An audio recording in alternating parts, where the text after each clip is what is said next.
Let me tell you about a morning in late summer of 1981 at the Tractor and Implement Auction in Harlan County, Nebraska. If you've never been to one, picture a gravel yard about the size of 2 football fields. Rows of old iron lined up in the dust. Tractors, balers, plows, hay rakes, disc harrows, some of them older than the men walking between them. The air smells like diesel and cut hay and coffee going cold in styrofoam cups. It's the kind of place where deals get made with a nod and a handshake, and where a man's reputation either walks in with him or doesn't walk in at all. Now, into that yard, just before 8 in the morning on a Wednesday, pulled a borrowed Chevy pickup with a dent in the left rear fender. And out of that pickup stepped a 15-year-old girl named Margaret Holloway. Everybody called her Maggie. She'd driven herself 18 miles on nothing but a learner's permit, alone, with no adult riding shotgun to vouch for her.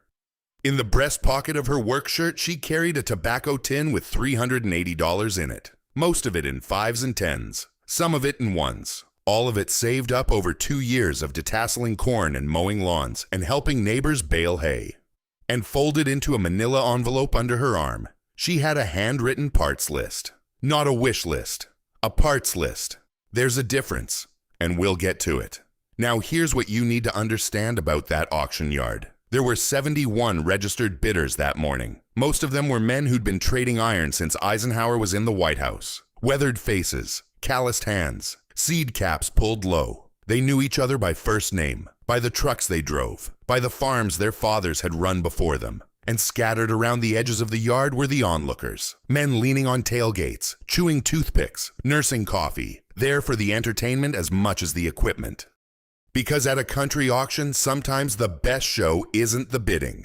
It's watching somebody make a fool of themselves. And when a 15-year-old girl walked into that yard alone, with a steno pad and a flashlight, and what looked like a mechanic's gauge clipped to her belt loop, well, the show, as far as most of those men were concerned, had just arrived. But here's the thing. Maggie wasn't putting on a show. She was working. She walked the preview rows the way serious buyers walk them. Slow, methodical. She'd stop at a tractor, climb up on the drawbar, shine her Rayovac flashlight down into the engine bay, pull out her steno pad, and write something down. Then she'd move to the next one. She wasn't looking at the pretty ones. She wasn't looking at the ones with fresh paint or new tires. She was looking at the ones everybody else had already walked past. Now there was a man at that auction named Earl Vickers. Earl was 62 years old that summer, an implement dealer out of Alma, Nebraska, and he'd been buying and selling old iron for 35 years. Everybody in Harlan County knew Earl, and Earl knew everybody. He was standing near the registration table when Maggie came through, and he watched her walk the rows, and he turned to the man next to him and said, and I'm quoting him here because he told me this himself years later. He said,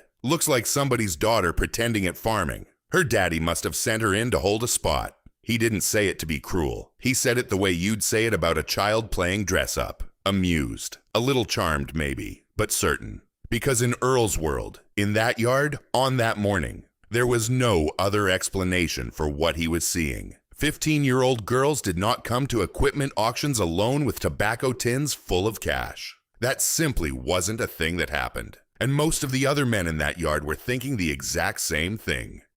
Now, while Earl was shaking his head and making his quiet jokes, Maggie had found her way to lot number 22. Lot 22 was a 1951 Massey-Harris 44. Red paint faded pink from 30 summers of Nebraska sun. Rear tires cracked but still holding air. Hood dented where somebody had dropped something on it a decade ago. And the front end, this is the part everybody noticed. The front end was visibly crooked. The axle sat at an angle you could see from across the yard. A cant, a lean, the kind of thing that tells any experienced farmer one thing and one thing only. That tractor's been in a wreck, hit a stump, hit a ditch, hit something hard enough to bend the axle. And a bent axle on a 1951 Massey, well, that's not a repair. That's a parts tractor. Strip it for the engine, strip it for the sheet metal, send the frame to the scrap man. Every man who walked past lot 22 that morning looked at it for about 4 seconds and moved on. Maggie stood in front of lot 22 for 26 minutes. She walked around it 3 times. She got down on her hands and knees in the gravel and looked up underneath. She measured something at the front wheel hub with a folding carpenter's rule. the kind that unfolds in 6-inch sections. She wrote the measurement down in her steno pad. She climbed up on the seat, turned the steering wheel through its full travel, climbed back down and wrote something else down. She checked the compression on all 4 cylinders with the gauge from her belt. She wrote those numbers down too. Then she stood back, closed the steno pad, slid it into her back pocket, and walked, calm as Sunday morning, over to the registration table. She slid her tobacco tin across the table to the clerk. The clerk opened it, counted out enough for the registration deposit, and then paused. Looked at the birth date on the form Maggie had filled out. Looked up at Maggie. Looked back at the form. And then, and this is the part I love, the clerk didn't say a word. Just handed her a numbered paddle and wrote her name down in the book. Maggie Holloway, bidder number 48. And from across the yard, Earl Vickers watched the whole thing. And he shook his head one more time. And he turned to the man next to him, and he said, "That poor girl is about to spend her daddy's money on a lawn ornament." Now, Earl was a good man, and Earl was a smart man. And Earl had been right about a great many things over 35 years of buying and selling iron in Harlan County, Nebraska. But on the morning of Wednesday, late summer, 1981, for the first time in a long time, Earl Vickers was about to be wrong. And to understand how wrong he was about to be, you need to know where Maggie Holloway had come from and what she'd been taught, and by whom. Because this story doesn't start in an auction yard. It starts in a shop, on a gravel road in Franklin County, about 14 years earlier. Let me tell you about Vera Holloway. Vera was Maggie's grandmother on her father's side, and Vera had been farming wheat and grain sorghum on 160 acres in Franklin County, Nebraska, for 37 years by the time this story catches up with her. She'd come onto that land as a young bride in 1942, and she'd buried her husband on it in the winter of 1962. And from that winter forward, she'd run the whole operation by herself. No hired man, no son stepping in, just Vera. Now here's what you need to understand about Vera Holloway. When her husband died, she was 44 years old. She had a mortgage, a combine that needed a new clutch, and a barn roof that had started leaking in October. And she had a decision to make. She could sell the farm, move into town, and take a job at the bank or the dry goods store, or she could keep going. She kept going. And the first thing she learned, or I suppose the first thing she confirmed because she probably already knew, was that the nearest implement dealer over in Hastings was not going to take her seriously. She drove over there in the spring of 1963 with a problem on her grain drill. And the man behind the counter listened to her for about 30 seconds, and then told her he'd send somebody out to take a look when they had time. That was a Tuesday. Nobody came Wednesday. Nobody came Thursday. Nobody came the week after that. Vera drove back to Hastings, and the same man told her the same thing, and she turned around and drove home, and she sat down at her kitchen table with a cup of coffee, and she made herself a promise. She was going to learn to fix her own equipment, and she did. She bought the service manuals, she ordered the parts catalogs, she subscribed to the dealer bulletins, the little service circulars that Massey-Harris and John Deere and Alice Chalmers mailed out to their authorized dealers, telling them about known defects and recommended repairs and torque specifications. She wasn't an authorized dealer, of course, but she figured out who was, and she figured out how to get on the mailing list. And before long, she had a steel file cabinet in the corner of her shop that was full of every piece of paper the manufacturers had ever sent out about the equipment she owned. And she taught herself, one repair at a time, over about 4 years, until she could do anything her farm needed her to do. Now, Maggie came along in 1966, and starting when Maggie was about 7 years old, which would have been 1973, Vera started bringing her out to the shop. She didn't sit her down and give her lectures. That wasn't Vera's way. What Vera did was hand her things. "Hold this. Pass me that 3/4 wrench. Shine the light right here, hon, right where my thumb is."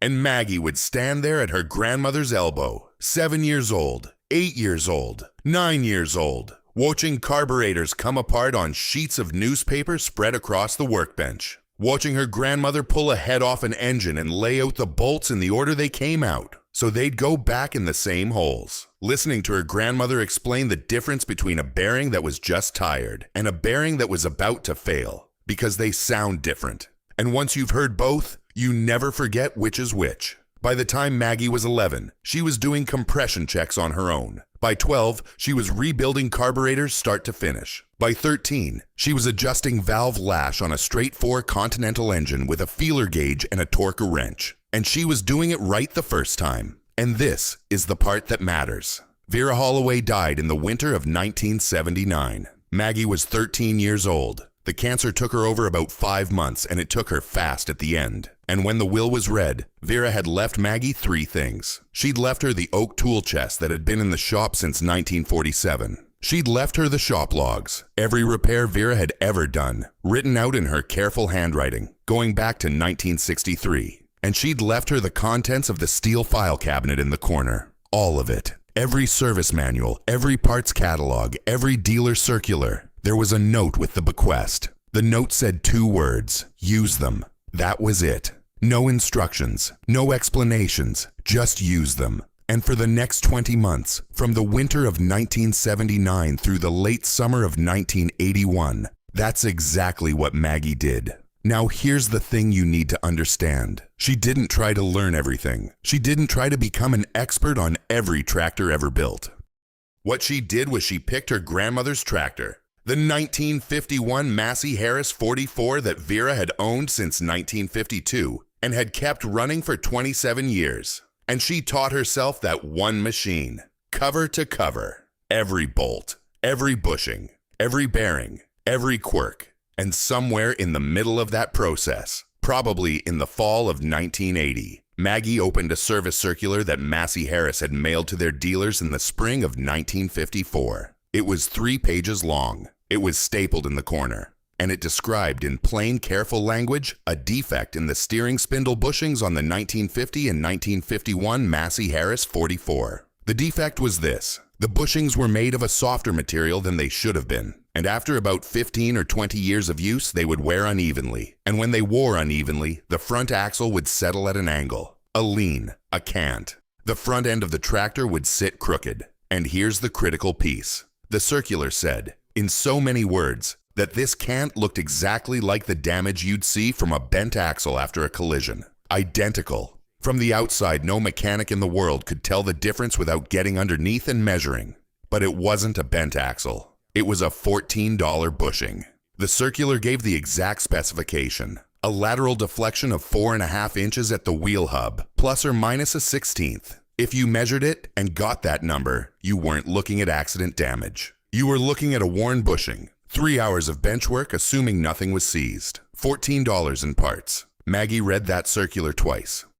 And on the morning of Wednesday, late summer, 1981, she stood in front of Lot 22 at the Harlan County auction yard. And she got down on her hands and knees in the gravel. And she unfolded a carpenter's rule. And she measured the deflection at the front wheel hub of a 1951 Massey-Harris 44. 4.5 inches. To the 1/16. Now here's what I want you to sit with for just a moment, because this is the heart of the whole thing. Every one of those 71 registered bidders in that yard was reasoning from general experience. They'd seen a lot of tractors. They'd seen a lot of bent axles. They knew what a bent axle looked like, and Lot 22 looked like a bent axle. And so Lot 22 was a parts tractor. That's how general experience works. It's usually right. It's right often enough that you can build a career on it. But Maggie Holloway wasn't reasoning from general experience. Maggie Holloway was reasoning from one specific piece of paper stapled in the corner, printed in 1954, that described exactly what she was looking at. And that's the difference. That's the whole difference. The other men at that auction knew a lot of things a little bit. Maggie knew one thing all the way to the bottom. And in about 45 minutes, the auctioneer was going to call Lot 22. At 9:30 in the morning, the auctioneer climbed up onto his wooden platform at the head of the yard, tapped the microphone twice, and got started. Now, if you've never heard a livestock or equipment auctioneer work, I'll tell you, it's a kind of music. It's a chant. It's numbers sung out fast and steady, with the crowd answering back with paddles and nods and quiet little signals only the auctioneer and the ringmen can read. And on that Wednesday morning, with 71 registered bidders and a whole yard of iron to move, the auctioneer meant to keep things moving. Lot 1 was a hay rake. Went for $95. Lot 2 was a grain drill, $520. Lot 3, a Farmel H, $380. Lot 4, a disc harrow, $210. And on it went. Balers, plows, cultivators, a manure spreader, a pair of matched wagons. The rhythm built up. Men raised paddles. Men shook their heads. The gavel came down, and the ringmen chalked the numbers on the side of each lot as it sold. Maggie stood near the back of the crowd, paddle at her side, steno pad in her back pocket, tobacco tin in her shirt. She didn't bid on Lot 5, or Lot 9, or Lot 14. She didn't even raise her paddle when a nice little John Deere bee went through at $220. And a couple of the men around her would later tell me they noticed that, and thought it was strange, because that bee was a steal. But Maggie wasn't there for a John Deere bee. At about 10:15, the auctioneer called Lot 22. Two ringmen walked the Massey-Harris 44 out into the open, pushing it by hand with the transmission in neutral, because nobody wanted to start it and drive it. The crooked front end was plain to every eye in the yard.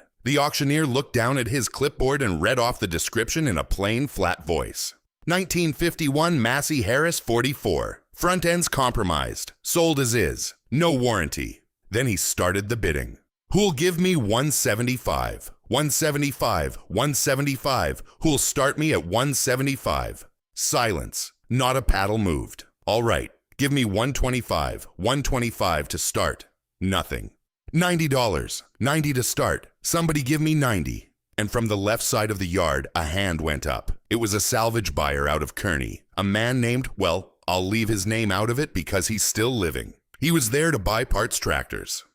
He was going to strip the engine, which was probably still good, and strip the sheet metal, which was probably worth something, and scrap the rest. He bid 95, and then Maggie Holloway raised her paddle. She raised it slow, not timid, slow, deliberate. The way you raise it when you want to make sure there's no mistaking it. Number 48, 105. The salvage buyer looked over, looked at her, looked back at the auctioneer. 115, Maggie. 125, salvage buyer. 135, Maggie. 145. Now at this point, Earl Vickers, over by the registration table, turned on his heel. He'd been only half paying attention, but something about the cadence of that bidding, something about the steadiness of that paddle going up, that paddle going up, that paddle going up, made him turn around and fold his arms and watch. Salvage buyer. 155, and then pause. The salvage buyer did the math in his head. What's the engine worth? What's the sheet metal worth? What's the scrap worth? He'd walked in with a ceiling of about 150, and he'd already gone past it. He looked at Maggie one more time. He shook his head. The auctioneer waited 3 seconds, going once, going twice.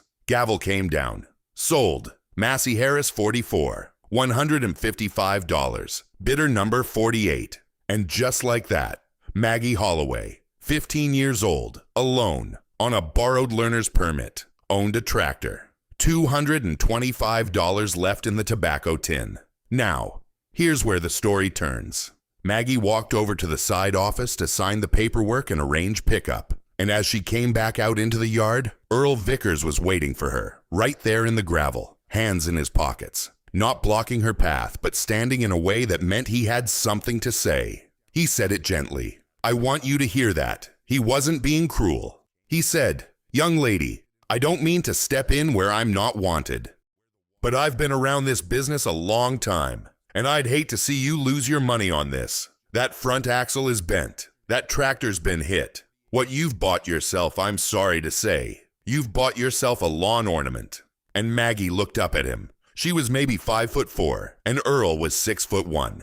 And she said, perfectly calm, it's not the axle, sir. It's the steering spindle bushing. They look identical from the outside, but it's a different problem. Earl Vickers blinked. He said, now hold on. How do you know that? And Maggie said, Massey-Harris Service Circular, March 1954, describes the defect on the 50 and 51 models. Lateral deflection of 4.5 inches at the hub, plus or minus a 1/16. I measured it this morning.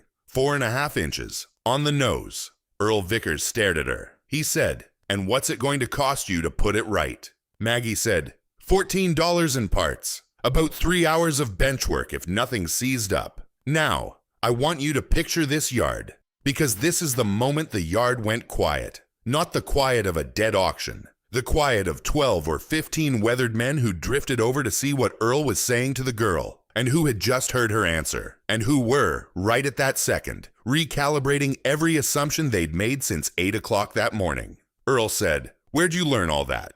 And Maggie said, "My grandmother, Vera Holloway, out of Franklin County." And Earl Vickers, who, remember, had been buying and selling iron in that part of Nebraska for 35 years. Earl Vickers tilted his head back a little and let out a short breath, almost a laugh, and said, "Vera Holloway. I sold Vera a baler in 1968. Toughest customer I ever had.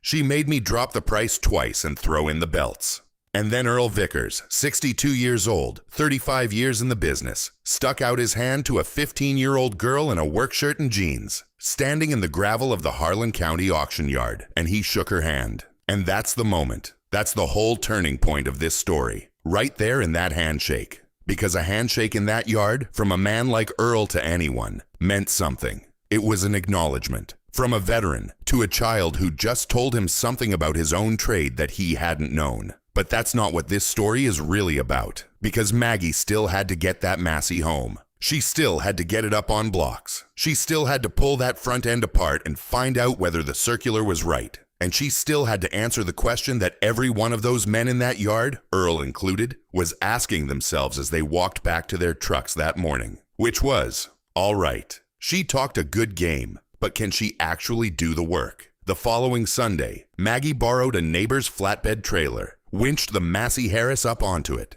and hauled it the 18 miles back to Franklin County, back to the gravel lane, back to the shop behind her grandmother's farmhouse, which was her shop now, though she still thought of it as Vera's, and would for a long time yet. She pulled the Massey into the main bay. She set it up on jack stands. She pulled out the steno pad, opened it to the page where she'd written the measurements, and she got to work. And here's what I'll tell you.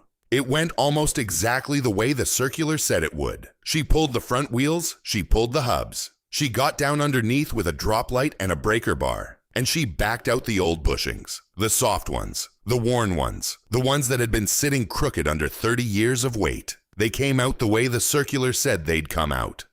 She pressed the new ones in with a borrowed arbor press over at a neighbor's shop, 3 miles down the road, and paid the neighbor $2 for the use of it. She set everything back the way she'd taken it apart. She torqued every bolt to the specification her grandmother had written down in the shop log back in 1957. 2 hours and 50 minutes from start to finish. A little over her estimate on time. A little under her estimate on parts. $13.20. Because one of the bushings she'd budgeted for turned out not to need replacing. In early September, on a warm Tuesday afternoon, she fired up the Massey-Harris 44, put it in gear, and drove it out of the shop, out past the farmhouse, down the gravel lane and back again. Tracked straight and true. In October, a little over a month later, she sold it to a farmer near Orleans, Nebraska, for $525. Let me do the math with you, because I think it matters. She'd paid $155 for the tractor. She'd spent $13.20 on parts. She'd paid the neighbor $2 for the press. That's $170.20 all in. She sold it for $525. Net profit, $354.80 on one tractor at 15 years old. Now here's how these things travel. The story got around the way stories get around in rural counties. Slow, and then everywhere at once. It got told over coffee at the co-op in Alma. It got told on the pews at the Methodist Church in Republican City on Sunday morning. Quietly, between the hymns. It got told at the feed store, and at the diner, and over the fence between farms when two men were fixing a post and had time to talk. You hear about the Holloway girl? Vera's granddaughter. Bought that crooked Massey at Harlan County for a song. Had it running in a week. And by the winter of 1981, by that Christmas, farmers who had never spoken a word to Maggie Holloway were driving up that gravel lane with problems riding on trailers behind their trucks. Balers that wouldn't tie. Combines with bad clutches. A 1946 Oliver 70 that hadn't run since the Kennedy administration. They'd pull up in the yard and knock on the shop door, and she'd come out wiping her hands on a rag, and they'd tell her what the trouble was. And most of the time she'd nod and say leave it a week. In March of 1982, Earl Vickers drove up that lane himself. He didn't have a problem. He had a proposition. He'd found a 1947 Alice Chalmers WD with a cracked head sitting at a farm sale over near Minden, and he had a buyer already lined up in Lincoln who wanted it running. He figured Maggie could do the work. He'd split the profit down the middle. They struck a partnership right there in the yard, the same way Vera would have struck one. No paper, just a handshake. The second handshake between those two, and this one meant something different than the first. By the time Maggie graduated from high school in May of 1984, she had repaired and resold 11 pieces of equipment. She had $2,140 in the savings account at the bank in Franklin. And she had a reputation in 5 counties as the person you called when the dealerships in Hastings and Grand Island either couldn't figure out what was wrong with your old iron or couldn't be bothered to try. She didn't go to college. That wasn't the road. In 1989, at the age of 23, she hung a sign at the end of the gravel lane. The sign said Holloway Agricultural Repair. That was it. No phone number. Everybody who needed the phone number already had it. Within 12 years, she was serving clients from 5 counties, and she had never once paid for an advertisement. Not one.